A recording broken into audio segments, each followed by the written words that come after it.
ज्वालामुखी। Degree लेने के बाद मैं नित्य लाइब्रेरी जाया करता, पत्रों या किताबों का अवलोकन करने के लिए नहीं। किताबों को तो मैंने न छूने की कसम खा ली थी। जिस दिन गजट में अपना नाम देखा, उसी दिन मिल और कैंट को उठाकर ताक पर रख दिया। मैं केवल अंग्रेजी पत्रों के वांटेड कॉलमों को देखा करता। जीवन यात्रा की फिक्र सवार थी। मेरे दादा या परदादा ने किसी अंग्रेज को गदर के दिनों में बचाया होता अथवा किसी इलाके का जमींदार होता तो कहीं नॉमिनेशन के लिए उद्योग करता, पर मेरे पास कोई सिफारिश न थी। शौक, कुत्ते, बिल्लियों और मोटरों की मांग सबको थी, पर B.A. पास का कोई पुरसाहाल न था। महीनों इसी तरह दौड़ते गुजर गए, पर अपनी रुचि के अनुसार कोई जगह नजर न आई। मुझे अक्सर अपने B.A. होने पर क्रोध आता था। ड्राइवर, फायरमैन, मिस्त्री, खानसामा या बावर्ची होता तो मुझे इतने दिनों बेकार न बैठना पड़ता।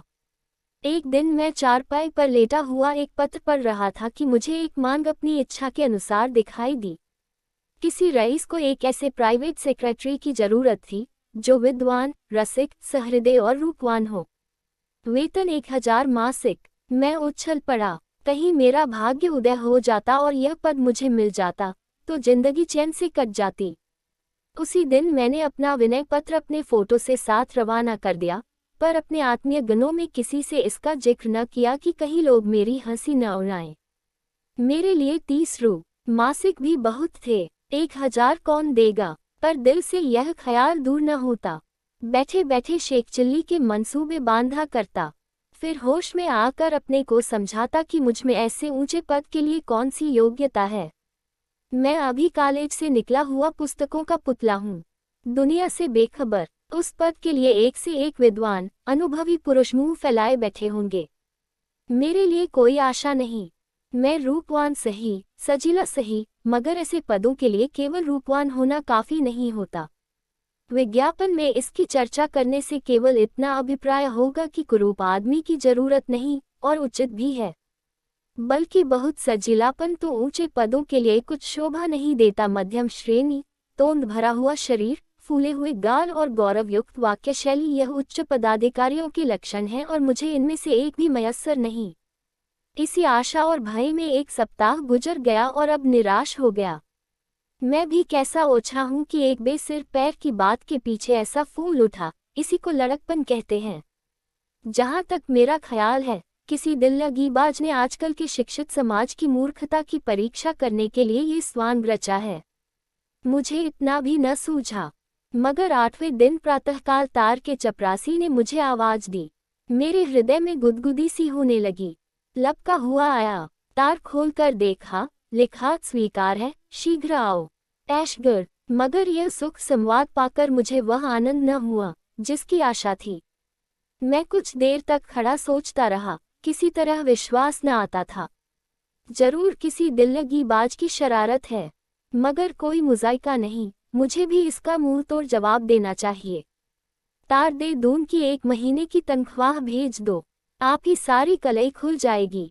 मगर फिर विचार किया, कहीं वास्तव में नसीब जगा हो तो इस उद्दंडता से बना बनाया खेल बिगड़ जाएगा। चलो, दिल्लगी ही सही, जीवन में ये घटना भी स्मरणीय रहेगी।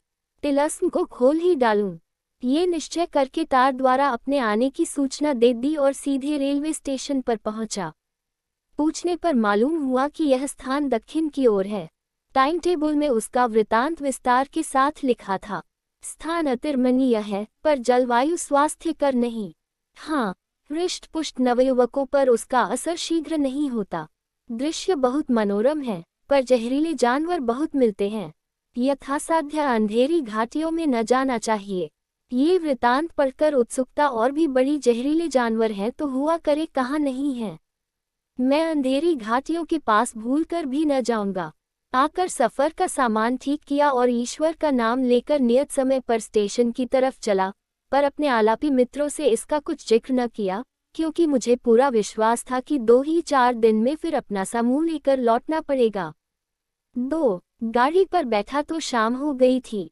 कुछ देर तक सिगार और पत्रों से दिल बहलाता रहा, फिर मालूम नहीं कब नींद आ गई। आंखें खुली और खिड़की से बाहर तरफ झांका तो उषाकाल का मनोहर दृश्य दिखाई दिया। दोनों ओर हरे वृक्षों से ढकी हुई पर्वत श्रेणियां, उन पर चरती हुई उजली उजली गायें और भैंडे सूर्य की सुनहरी किरणों में रंगी हुई बहुत सुंदर मालूम होती थीं। जी चाहता था कि कहीं मेरी कुटिया भी इन्हीं सुखद पहाड़ियों में होती, जंगलों के फल खाता, झरनों का ताज़ा पानी पीता और आनंद के गीत गाता। यकायक दृश्य बदला, कहीं उजले उजले पक्षी तैरते थे और कहीं छोटी छोटी डोंगियां निर्बल आत्माओं के सदृश्य दिगमगाती हुई चली जाती थीं। ये दृश्य भी बदला। पहाड़ियों के दामन में एक गांव नजर आया, झाड़ियों और वृक्षों से ढका हुआ, मानो शांति और संतोष ने यहाँ अपना निवास स्थान बनाया हो। कहीं बच्चे खेलते थे, कहीं गाय के बछड़े किलोले करते थे। फिर एक घना जंगल मिला, झुंड के झुंड हिरन दिखाई दिए, जो गाड़ी की हाहाकार सुनते ही चौकड़ियां भरते दूर भाग जाते थे। ये सब दृश्य स्वप्न के चित्रों के समान आंखों के सामने आते थे और एक क्षण में गायब हो जाते थे। उनमें एक अवर्णनीय शांतिदायिनी शोभा थी, जिससे हृदय में आकांक्षाओं के आवेग उठने लगते थे। आखिर ऐशगढ़ निकट आया। मैंने बिस्तर संभाला, जरा देर में सिग्नल दिखाई दिया। मेरी छाती धड़कने लगी। गाड़ी रुकी। मैंने उतरकर इधर उधर देखा, कुलियों को पुकारने लगा कि इतने में 2 वर्दी पहने हुए आदमियों ने आकर मुझे सादर सलाम किया और पूछा, आप से आ रहे हैं न? चलिए, मोटर तैयार है। मेरी बाँछें खिल गईं। अब तक कभी मोटर पर बैठने का सौभाग्य न हुआ था। शान के साथ जा बैठा। मन में बहुत लज्जित था कि ऐसे फटे हाल क्यों आया। अगर जानता कि सचमुच सौभाग्य सूर्य चमका है तो ठाट बात से आता। खैर, मोटर चली। दोनों तरफ मौलसरी के सघन वृक्ष थे। सड़क पर लाल बजरी बिछी हुई थी। सड़क हरे भरे मैदान में किसी सुरम्य जलधार के सदृश बल खाती चली गई थी। 10 मिनट भी न गुजरे होंगे कि सामने एक शांतिमय सागर दिखाई दिया। सागर के उस पार पहाड़ी पर एक विशाल भवन बना हुआ था। भवन अभिमान से सिर उठाए हुए था, सागर संतोष से नीचे लेटा हुआ। सारा दृश्य काव्य, श्रृंगार और अमोद से भरा हुआ था। हम सदर दरवाजे पर पहुंचे। कई आदमियों ने दौड़कर मेरा स्वागत किया। इनमें एक शौकीन मुंशी जी थे जो बाल संवारे आंखों में सुरमा लगाए हुए थे। मेरे लिए जो कमरा सजाया गया था, उसके द्वार पर मुझे पहुंचाकर बोले, सरकार ने फरमाया है, इस समय आप आराम करें, संध्या समय मुलाकात कीजिएगा। मुझे अब तक इसकी कुछ खबर न थी कि यह सरकार कौन है। न मुझे किसी से पूछने का साहस हुआ, क्योंकि अपने स्वामी के नाम तक से अनभिज्ञ होने का परिचय नहीं देना चाहता था। मगर इसमें कोई संदेह नहीं कि मेरा स्वामी बड़ा सज्जन मनुष्य था। मुझे इतने आदर सत्कार की कदापि आशा न थी। अपने सुसज्जित कमरे में जाकर जब मैंने एक आराम कुर्सी पर बैठा तो हर्ष से विह्वल हो गया। पहाड़ियों की तरफ से शीतल वायु के मंद मंद झोंके आ रहे थे। सामने छज्जा था, नीचे झील थी, सांप के केंचुल के सदृश प्रकाश से पूर्ण, और मैं, जिसे भाग्य देवी ने सदैव अपना सौतेला लड़का समझा था, इस समय जीवन में पहली बार निर्विघ्न आनंद का सुख उठा रहा था।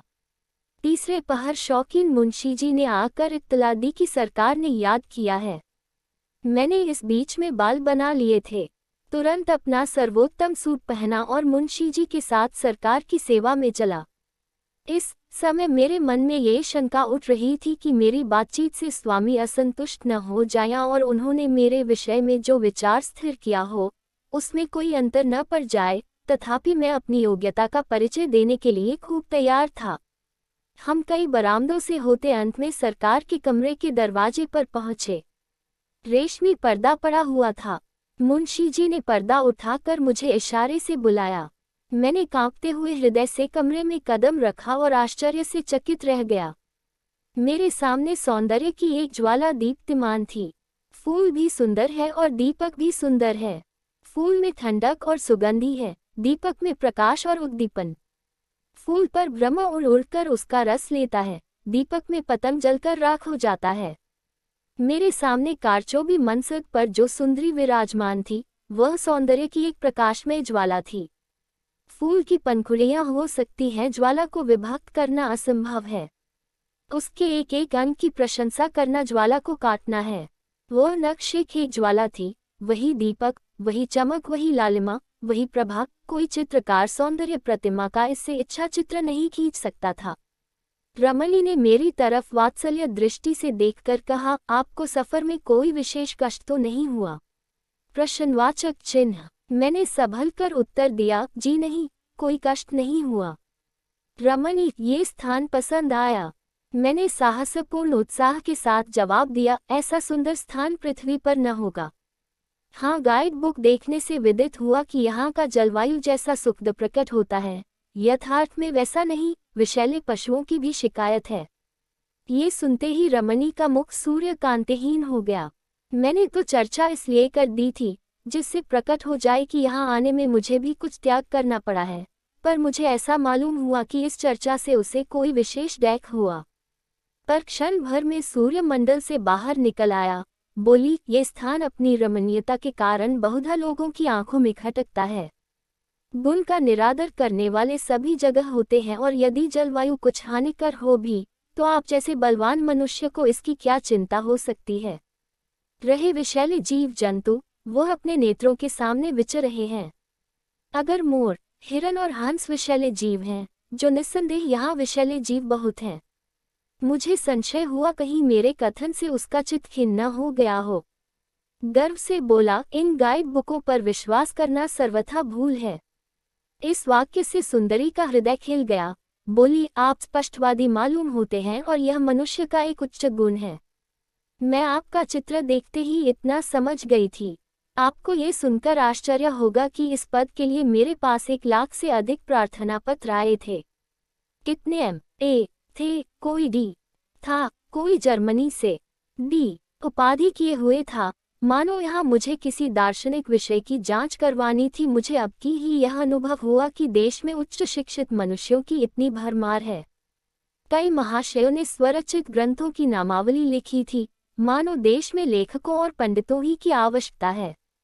उन्हें कालगति का लेश मात्र भी परिचय नहीं है। प्राचीन धर्म कथाएं अब केवल अंधभक्तों के रसास्वादन के लिए ही है, उनसे और कोई लाभ नहीं है। ये भौतिक उन्नति का समय है। आजकल लोग भौतिक सुख पर अपने प्राण अर्पण कर देते हैं। कितने ही लोगों ने अपने चित्र भी भेजे थे। कैसी कैसी विचित्र मूर्तियां थीं, जिन्हें देखकर घंटों हंसिए। मैंने उन सभी को एक एल्बम में लगा लिया है, और अवकाश मिलने पर जब हंसने की इच्छा होती है तो उन्हें देखा करती हूँ। मैं उस विद्या को रोग समझती हूँ जो मनुष्य को बनमानुष बना दे। आपका चित्र देखते ही आंखें मुग्ध हो गईं। तत्क्षण आपको बुलाने को तार दे दिया। मालूम नहीं क्यों, अपने गुण स्वभाव की प्रशंसा की अपेक्षा हम अपने बाह्य गुणों की प्रशंसा से अधिक संतुष्ट होते हैं, और एक सुंदरी के मुख से तो वह चलते हुए जादू के समान है। बोला, यथासाध्य आपको मुझसे असंतुष्ट होने का अवसर न मिलेगा। सुंदरी ने मेरी ओर प्रशंसापूर्ण नेत्रों से देखकर कहा, इसका मुझे पहले ही से विश्वास है। आइए, अब कुछ काम की बातें हो जाएं। इस घर को आप अपना ही समझिए और संकोच छोड़कर आनंद से रहिए। मेरे भक्तों की संख्या बहुत है। वह संसार के प्रत्येक भाग में उपस्थित हैं और बहुधा मुझसे अनेक प्रकार की जिज्ञासा किया करते हैं। उन सबको मैं आपके सुपुर्द करती हूँ। आपको उनमें भिन्न भिन्न स्वभाव के मनुष्य मिलेंगे। कोई मुझसे सहायता मांगता है, कोई मेरी निंदा करता है, कोई सराहता है, कोई गालियां देता है। इन सब प्राणियों को संतुष्ट करना आपका काम है। देखिए, आज के पत्रों का ढेर है। एक महाशय कहते हैं, बहुत दिन हुए आपकी प्रेरणा से मैं अपने बड़े भाई की मृत्यु के बाद उनकी संपत्ति का अधिकारी बन बैठा था। अब उनका पुत्र वयस प्राप्त कर चुका है और मुझसे अपने पिता की जायदाद लौटाना चाहता है। इतने दिनों तक उस संपत्ति का उपभोग करने के पश्चात अब उसका हाथ से निकलना अखर रहा है। आपकी इस विषय में क्या सहमति है? इनको उत्तर दीजिए कि इस समय कूटनीति से काम लो, अपने भतीजे को कपट प्रेम से मिला लो, और जब वह निश्चिंत हो जाए तो उससे एक सादे स्टाम्प पर हस्ताक्षर करा लो। इसके पीछे पटवारी और अन्य कर्मचारियों की मदद से इसी स्टाम्प पर जायदाद का बैनामा लिखा लो। यदि एक लगाकर 2 मिलते हों तो आगा पीछा मत करो। यह उत्तर सुनकर मुझे बड़ा कौतूहल हुआ। नीति ज्ञान को धक्का सा लगा। सोचने लगा, ये रमणी कौन है और क्यों ऐसे अनर्थ का परामर्श देती है। ऐसे खुल्लम खुल्ला तो कोई वकील भी किसी को ये राय न देगा। उसकी ओर संदेहात्मक भाव से देखकर बोला, ये तो सर्वथा न्यायविरुद्ध प्रतीत होता है।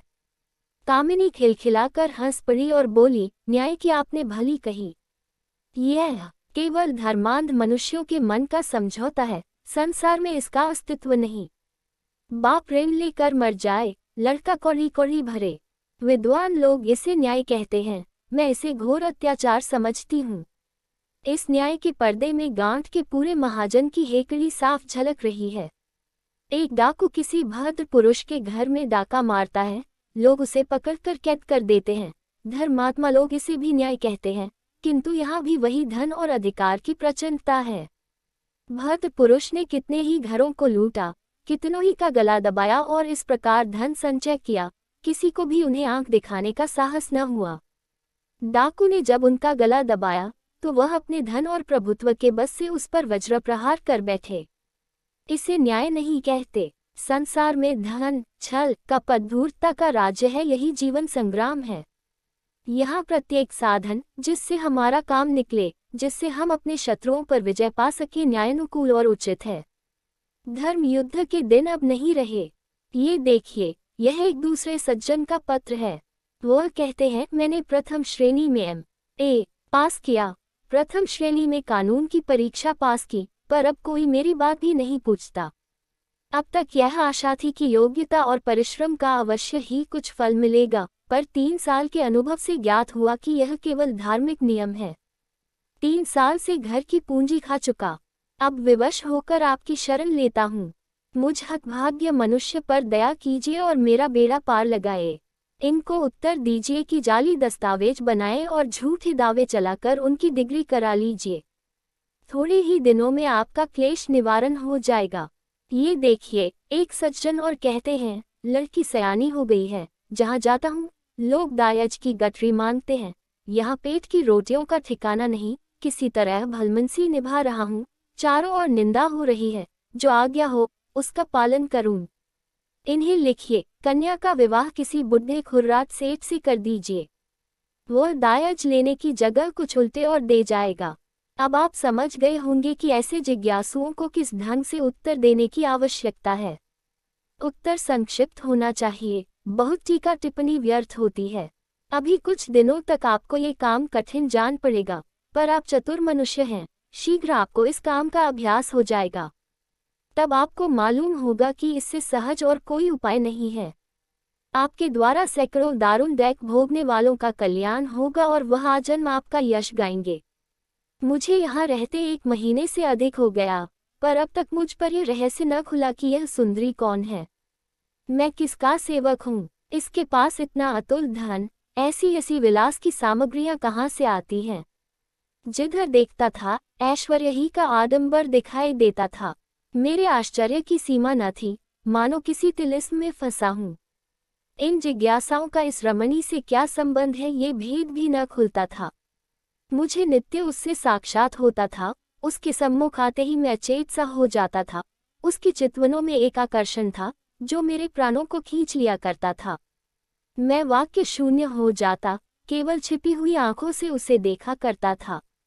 पर मुझे उसकी मृदुल मुस्कान और रसमयी आलोचनाओं तथा मधुर काव्यमय भावों में प्रेमानंद की जगह एक प्रबल मानसिक अशांति का अनुभव होता था। उसकी चितवनें केवल हृदय को बाणों के समान छेदती थीं, उसके कटाक्ष चित्त को व्यस्त करते थे। शिकारी अपने शिकार को खिलाने में जो आनंद पाता है, वही उस परम सुंदरी को मेरी प्रेमातुरता में प्राप्त होता था। वह एक सौंदर्य ज्वाला थी, जलाने के सिवाय और क्या कर सकती है। इस पर मैं पतंग की भांति उस ज्वाला पर अपने को समर्पण करना चाहता था। यही आकांक्षा होती कि उन पदकमलों पर सिर रखकर प्राण दे दूं।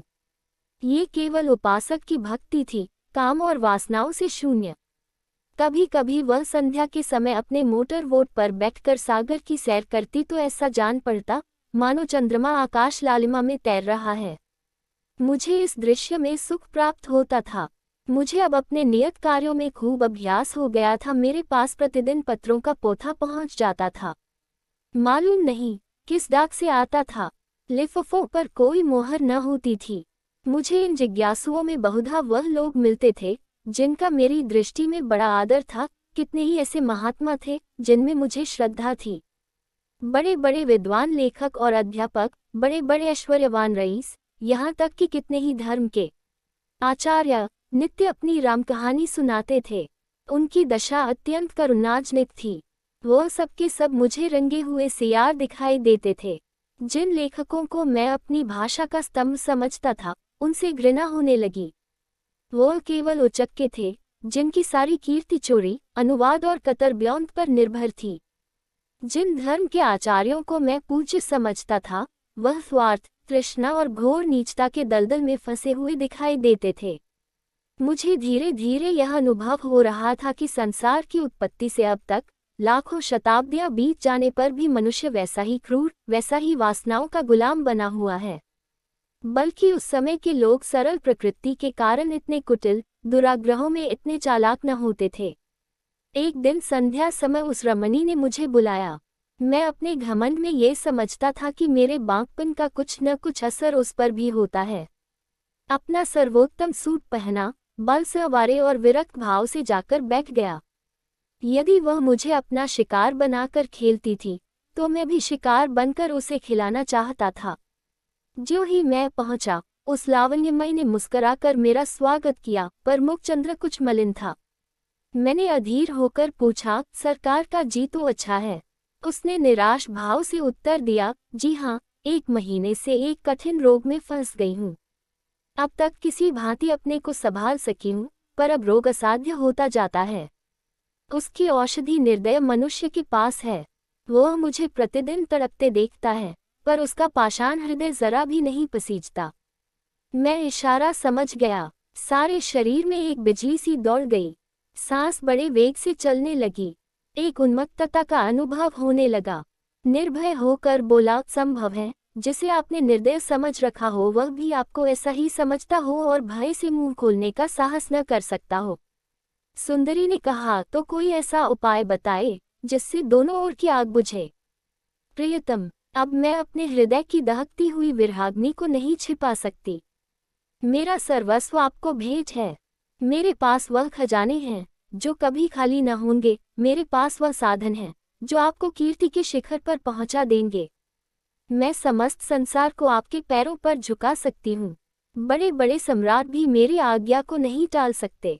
मेरे पास वह मंत्र है जिससे मैं मनुष्य के मनोवेगों को क्षण मात्र में पलट सकती हूँ। आइए, मेरे हृदय से लिपटकर इस दाह क्रांति को शांत कीजिए। रमणी के चेहरे पर जलती हुई आग की सी कांति थी। वह दोनों हाथ फैलाए कामोन्मत्त होकर मेरी ओर बढ़ी। उसकी आंखों से आग की चिंगारियां निकल रही थीं। परंतु जिस प्रकार अग्नि से पारा दूर भागता है, उसी प्रकार मैं भी उसके सामने से एक कदम पीछे हट गया। उसकी प्रेमातुरता से मैं भयभीत हो गया, जैसे कोई निर्धन मनुष्य किसी के हाथों से सोने की ईंट लेते हुए भयभीत हो जाए। मेरा चित्त एक अज्ञात आशंका से कांप उठा। रमणी ने मेरी ओर अग्निमय नेत्रों से देखा, मानो किसी सिंहनी के मुंह से उसका आहार छिन जाए, और सरोष होकर बोली, ये भीरुता क्यों? मैं आपका तुच्छ सेवक हूँ, इस महान आदर का पात्र नहीं। रमणी, आप मुझसे घृणा करते हैं। यह आपका मेरे साथ अन्याय है। मैं इस योग्य भी तो नहीं कि आपके तलुओं को आंखों से लगाऊं। आप दीपक हैं, मैं पतंग हूँ, मेरे लिए इतना ही बहुत है। रमणी नैराश्यपूर्ण क्रोध के साथ बैठ गई और बोली, वास्तव आप निर्दयी हैं। मैं ऐसा न समझती थी। आप में अभी तक अपनी शिक्षा के कुसंस्कार लिपटे हुए हैं। पुस्तकों और सदाचार की बेड़ी आपके पैरों से नहीं निकली। मैं शीघ्र ही अपने कमरे में चला आया और चित्त के स्थिर होने पर जब मैं इस घटना पर विचार करने लगा, तो मुझे ऐसा मालूम हुआ कि अग्निकुंड में गिरते गिरते बचा। कोई गुप्त शक्ति मेरी सहायक हो गई। ये गुप्त शक्ति क्या थी? मैं जिस कमरे में ठहरा हुआ था, उसके सामने झील के दूसरी तरफ छोटा सा झोपड़ा था। उसमें एक वृद्ध पुरुष रहा करते थे। उनकी कमर तो झुक गई थी, पर चेहरा तेजमय था। वह कभी कभी इस महल में आया करते थे। रमणी न जाने क्यों उनसे घृणा करती थी, मन में उनसे डरती थी। उन्हें देखते ही घबरा जाती, मानो किसी असमंजस में पड़ी हुई है। उसका मुख फीका पड़ जाता, जाकर अपने किसी गुप्त स्थान में मुंह छिपा लेती। मुझे उसकी ये दशा देखकर कौतूहल होता था। कई बार उसने मुझसे भी उनकी चर्चा की थी, पर अत्यंत अपमान के भाव से। वह मुझे उनसे दूर दूर रहने का उपदेश दिया करती थी, और यदि कभी मुझे उनसे बातें करते देख लेती, तो उसके माथे पर बल पड़ जाते थे। कई दिनों तक मुझसे खुलकर न बोलती थी। उस रात को मुझे देर तक नींद नहीं आई। उधेड़-बुन में पड़ा हुआ था। कभी जी चाहता, आओ आंख बंद करके प्रेम रस का पान करें, संसार के पदार्थों का सुख भोगें, जो कुछ होगा देखा जाएगा। जीवन में ऐसे दिव्य अवसर कहाँ मिलते हैं। फिर आप ही आप मन खींच जाता था, घृणा उत्पन्न हो जाती थी। रात के 10 बजे होंगे कि हठात मेरे कमरे का द्वार आप ही आप खुल गया और वही तेजस्वी पुरुष अंदर आए। यद्यपि मैं अपनी स्वामिनी के भय से उनसे बहुत कम मिलता था, पर उनके मुख पर ऐसी शांति थी और उनके भाव ऐसे पवित्र तथा कोमल थे कि हृदय में उनके सत्संग की उत्कंठा होती थी। मैंने उनका स्वागत किया और लाकर एक कुर्सी पर बैठा दिया। उन्होंने मेरी ओर दयापूर्ण भाव से देखकर कहा, मेरे आने से तुम्हें कष्ट तो नहीं हुआ? मैंने सिर झुकाकर उत्तर दिया, आप जैसे महात्माओं का दर्शन मेरे सौभाग्य की बात है। महात्मा जी निश्चिंत होकर बोले, अच्छा तो सुनो और सचेत हो जाओ, मैं तुम्हें ये चेतावनी देने के लिए आया हूँ। तुम्हारे ऊपर एक घोर विपत्ति आने वाली है। तुम्हारे लिए इस समय इसके सिवाय और कोई उपाय नहीं है कि यहाँ से चले जाओ। यदि मेरी बात न मानोगे तो जीवन पर्यंत कष्ट भोगोगे और इस मायाजाल से कभी मुक्त न हो सकोगे। मेरा झोपड़ा तुम्हारे समाने था, मैं भी कभी कभी यहाँ आया करता था, पर तुमने मुझसे मिलने की आवश्यकता न समझी। यदि पहले ही दिन तुम मुझसे मिलते तो सहस्रों मनुष्यों का सर्वनाश करने के अपराध से बच जाते। निस्संदेह तुम्हारे कर्मों का फल है, जिसने आज तुम्हारी रक्षा की। अगर यह पिशाचिनी एक बार तुमसे प्रेमालिंगन कर लेती तो फिर तुम कहीं के नहीं रहते। तुम उसी दम उसके अजायब खाने में भेज दिए जाते। वह जिस पर रीझती है उसकी यही गत बनाती है, यही उसका प्रेम है। चलो इस अजायब घर की सैर करो, तब तुम समझोगे कि आज किस आफत से बचे।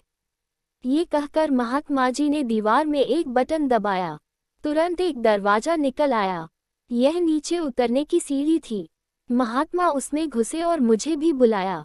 घोर अंधकार में कई कदम उतरने के बाद एक बड़ा कमरा नजर आया। उसमें एक दीपक टिमटिमा रहा था। वहां मैंने जो घोर, विभत्स और हृदय विदारक दृश्य देखे, उसका स्मरण करके आज भी रोंगटे खड़े हो जाते हैं। इटली के अमर कवि डांटी ने नरक का जो दृश्य दिखाया है, उससे कहीं भयावह, रोमांचकारी तथा नारकीय दृश्य मेरी आंखों के सामने उपस्थित था। सैकड़ों विचित्र देहधारी नाना प्रकार की अशुद्धियों में लिपटे हुए भूमि पर पड़े कराह रहे थे। उनके शरीर मनुष्यों के से थे, लेकिन चेहरों का रूपांतर हो गया था। कोई कुत्ते से मिलता था, कोई गीदड़ से, कोई बनबिलाव से, कोई सांप से। एक स्थान पर एक मोटा, स्थूल मनुष्य एक दुर्बल, शक्तिहीन मनुष्य के गले में मुंह लगाए उसका रक्त चूस रहा था। एक और दो गिद्ध की सूरत वाले मनुष्य एक सड़ी हुई लाश पर बैठे उसका मांस नोच रहे थे। एक जगह एक अजगर की सूरत का मनुष्य एक बालक को निगलना चाहता था, पर बालक उसके गले में लटका हुआ था। दोनों ही जमीन पर पड़े छटपटा रहे थे। एक जगह मैंने अत्यंत पैशाचिक घटना देखी। दो नागिन की सूरत वाली स्त्रियां एक भेड़िए की सूरत वाले मनुष्य के गले में लिपटी हुई उसे काट रही थी। वह मनुष्य घोर वेदना से चिल्ला रहा था। मुझसे अब और न देखा गया। तुरंत वहां से भागा और गिरता पड़ता अपने कमरे में आकर दम लिया। महात्मा जी भी मेरे साथ चले आए। जब मेरा चित्त शांत हुआ तो उन्होंने कहा, तुम इतनी जल्दी घबरा गए, अभी तो इस रहस्य का एक भाग भी नहीं देखा। ये तुम्हारी स्वामिनी के बिहार का स्थान है और यही उसके पालतू जीव हैं। इन जीवों के पिशाचाभिनय देखने में उसका विशेष मनोरंजन होता है। ये सभी मनुष्य किसी समय तुम्हारे ही समान प्रेम और प्रमोद के पात्र थे, पर उनकी ये दुर्गति हो रही है। अब तुम्हें मैं यही सलाह देता हूँ कि इसी दम यहाँ से भागो, नहीं तो रमणी के दूसरे वार से कदापि न बचोगे। ये कहकर महात्मा अदृश्य हो गए। मैंने भी अपनी गठरी बांधी और अर्धरात्रि के सन्नाटे में चोरों की भांति कमरे से बाहर निकला। शीतल आनंदमय समीर चल रहा था। सामने के सागर में तारे छिटक रहे थे। मेहंदी की सुगंधी उड़ रही थी। मैं चलने को तो चला, पर संसार सुख भोग का ऐसा सुअवसर छोड़ते हुए बैक होता था। इतना देखने और महात्मा के उपदेश सुनने पर भी चित्त उस रमणी की ओर खींचता था। मैं कई बार चला, कई बार लौटा, पर अंत में आत्मा ने इंद्रियों पर विजय पाई। मैंने सीधा मार्ग छोड़ दिया और झील किनारे किनारे गिरता पड़ा। कीचड़ में फंसता हुआ सड़क तक आ पहुंचा। यहाँ आकर मुझे एक विचित्र उल्लास हुआ, मानो कोई चिड़िया बाज के चंगुल से छूट गई हो। यद्यपि मैं 1 मास के बाद लौटा था, पर अब जो देखा तो अपनी चारपाई पर पड़ा हुआ था। कमरे में जरा भी गर्द या धूल न थी। मैंने लोगों से इस घटना की चर्चा की तो लोग खूब हंसे और मित्रगण तो अभी तक मुझे प्राइवेट सेक्रेटरी कहकर बनाया करते हैं। सभी कहते हैं कि मैं 1 मिनट के लिए भी कमरे से बाहर नहीं निकला, महीने भर गायब रहने की तो बात ही क्या। इसलिए अब मुझे भी विवश होकर यही कहना पड़ता है कि शायद मैंने कोई स्वप्न देखा है। कुछ भी हो, परमात्मा को कोटि कोटि धन्यवाद देता हूँ कि मैं उस पापकुंड से बचकर निकल आया। वह चाहे स्वप्न ही हो, पर मैं उसे अपने जीवन का एक वास्तविक अनुभव समझता हूँ, क्योंकि उसने सदैव के लिए मेरी आंखें खोल दी।